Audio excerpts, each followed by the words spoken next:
No, I'm not saying that Sonic should play exactly like Crash or whatever else you're thinking, so calm down, don't get your panties in a bunch. Oh, I guess unless you actually did correctly guess what I was going to talk about, in which case, I'm sorry. I love you. Crash Bandicoot 4 It's About Time, which dropped in October 2nd, 2020, marks the first fully new playable game for the Bandicoot to drop ever since Crash Mind Over Mutant back in 2008. Sheesh. When the game was first announced, I was pretty skeptical, but I did keep it on my radar because it did look pretty good, so I wanted to see what was up. I didn't expect any new games after the Insane Trilogy, so I was very surprised to hear that they were picking up something, not just anything, a brand new game that was meant to be like a replacement for Wrath of Cortex. So, why am I telling any of this? Because this kind of leads us into the topic of the video. Of course, I didn't play the game when it launched in 2020.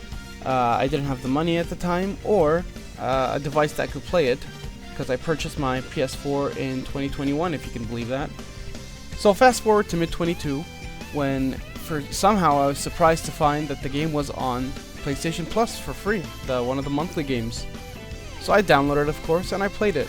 And I kept playing it and having fun with it up until Sonic Frontiers released, which of course, as we all Sonic fans know, was a big event at the time, and it was the first full price game that I ever pre-ordered. So I obviously, that took priority. I had to drop Crash 4 to play some Sonic Frontiers. And that naturally created some comparison in my mind. I kept comparing the two games back and forth as I was playing them, as this is like that at the time this was the newest Sonic game and that was the newest Crash game, and still is the newest Crash game. And all that comparison eventually led me to being kind of envious of Crash fans, I'm not gonna lie. I mean, to be fair, I do know their franchise was dead for over a decade and just came back out of nowhere, and they were never really expecting it. Meanwhile, we always were getting new games, even though, you know, the franchise was alive, but sometimes you feel like it was barely alive, but that's besides the point. But Crash 4 had something that really made me envious and kind of wish a Sonic game could have something like that. Especially playing Sonic Frontiers multiplied this feeling by 5 because of all the new direction, and you know, Sonic Frontiers isn't the most polished game and all that. So what is this magical thing that I keep teasing? Well, it has nothing to do with gameplay or anything like that. It's a lot simpler than you might think, actually. Basically, it's just the focus of the game.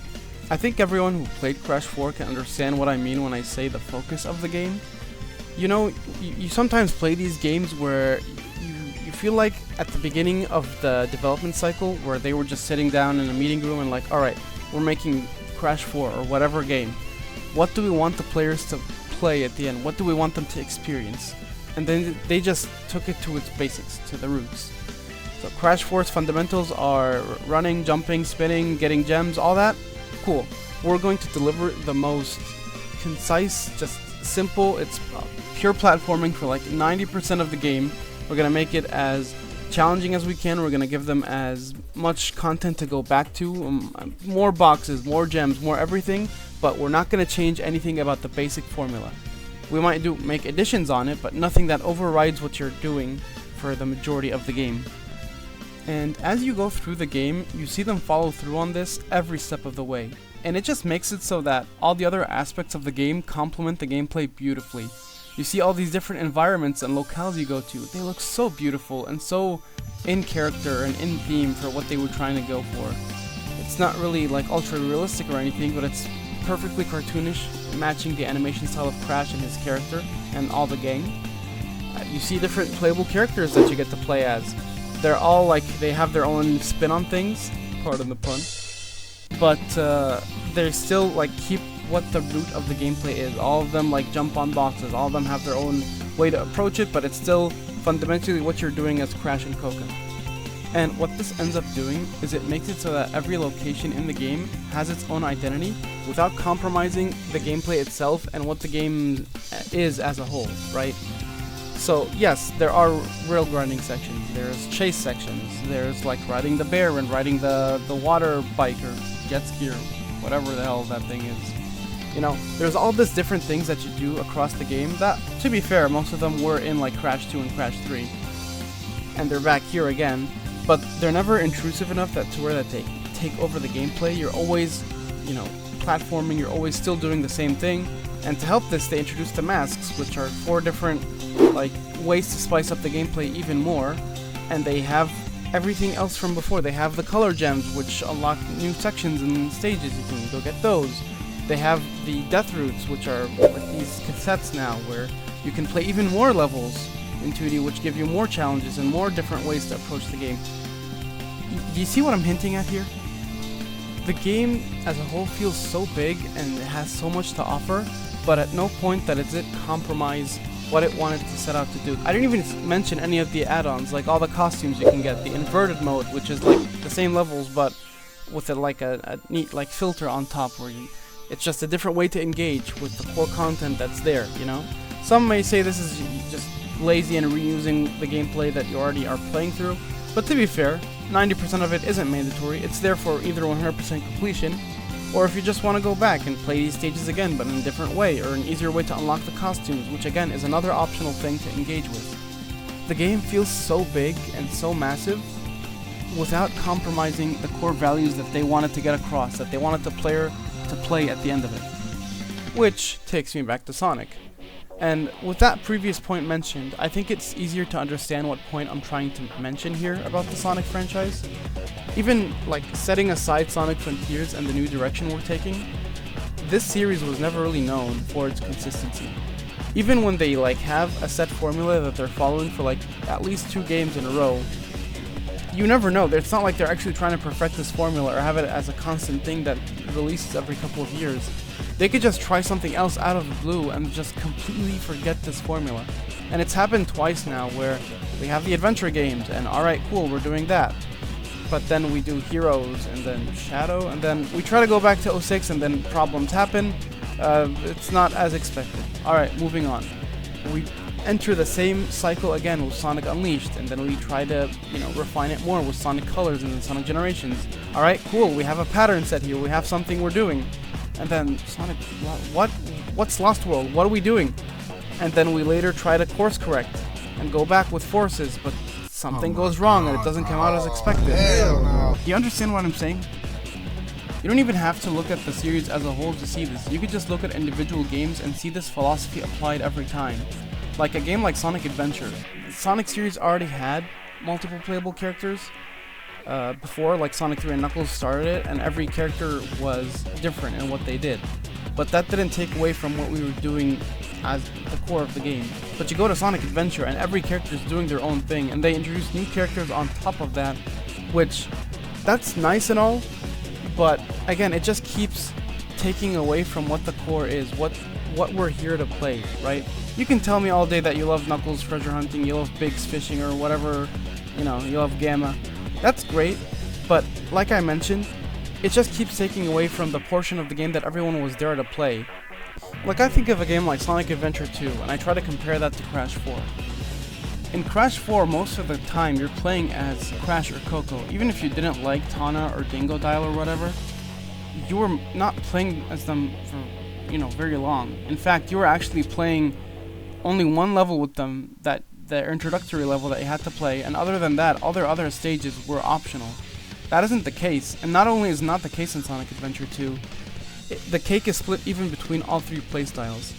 You can say that I'm playing this game because I love the Sonic portion of it, Sonic and Shadow, but that is split evenly with the Knuckles and Rouge and the Tails and Eggman segments of the game. Each one gets, well, to be fair, Sonic gets an extra stage, like they have 10, 9, 9, because there are 2-part levels.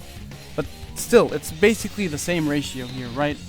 So, hear me out on this thought, let me know what you think. But I'd honestly love to see a game that drops that's just like, take away the boost, take away the additional characters, just make it Sonic, a simple story, doesn't have to be like very cartoonish or very serious, just a simple story, and just, I don't know, like 20, 30 levels of just like 3 to 5 minute levels of just Sonic platforming. The levels have their own gimmicks, you can like throw something in like the masks from Crash 4, like a central gimmick that kind of mixes up the gameplay, but doesn't take away from the core platforming and the core aspects that you're there to play.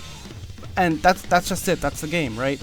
There's all this additional content, maybe hard mode missions, maybe, I don't know, extra costumes like here, but whatever add-ons you have or you want to put on, but that doesn't take away from the core of the game. It's just Sonic, like, imagine 30 different Sonic Adventure 2 levels, and that's just like a game, and there you go. That's like a 3 to 4 hour experience. You play through that.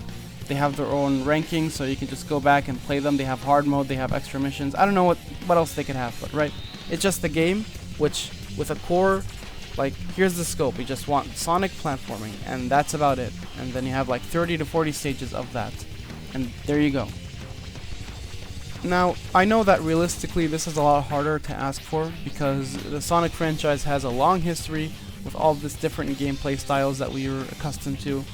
So a lot of people like the alternate playable characters, myself included.